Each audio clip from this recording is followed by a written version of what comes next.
boy in his Bible here, and we're looking at verse 17. Sorry, the boy in his Bible here, we're looking at Psalm 17. There's two little verses in this psalm, which is just a little bit longer, 15 verses, not very long.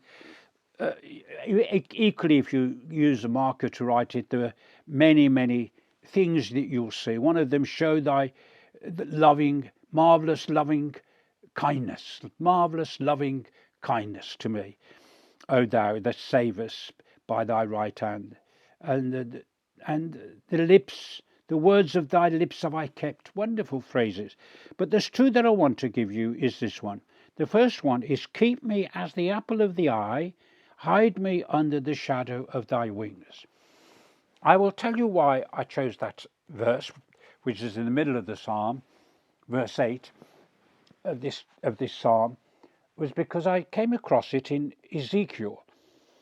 I think I was 17 by then, maybe 18.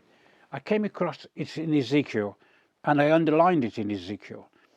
What has happened is that God has allowed his glory now to leave the temple and Jerusalem and the city and the nation.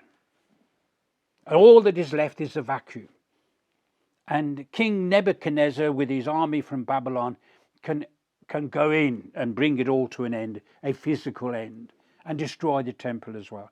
God's presence is God's security, God's glory is gone. It will come back, but in a new Jerusalem, not made with hands, glorious to behold. In the morning, when Jerusalem was destroyed by Nebuchadnezzar, Ezekiel is there in a refugee camp in Babylon. And in that refugee camp in Babylon, he kisses his wife in the morning. God has told her she'll be dead by the evening, and he must not grieve publicly for her. Privately, but not publicly. Mustn't put on the sackcloth and ashes. And when the people say, Ezekiel, why aren't you grieving? He will say, because God's not grieving. He's poured into the life of the Jewish people for over 1,000 years, his grace, his kindness, his love, but it's come to an end. Now they've got to look for a remnant, because that's a conclusion. That book, not chapter, that book is closed. That's the end of Jerusalem.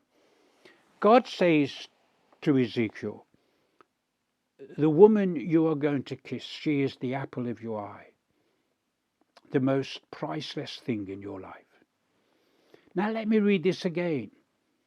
Keep me as the apple of your eye, O God.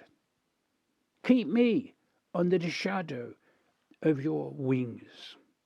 Keep me. Let me be precious to you, O Lord. Don't you want to say that prayer today? Keep me as the apple of your eye. There is a lovely verse near the end of the book. Well, it is the end of the chapter. Ask for me. I will behold thy face in righteousness. I shall be satisfied when I awake with thy likeness.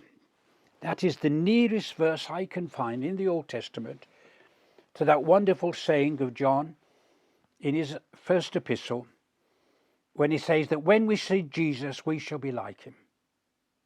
We'll awake in his likeness. We'll awake in his likeness. So 2 verses today, 2 precious verses. Keep me as the apple of your eye. I shall be satisfied when I awake, not with my likeness, with thy likeness. Verse for the day. See you good. Boy in his Bible.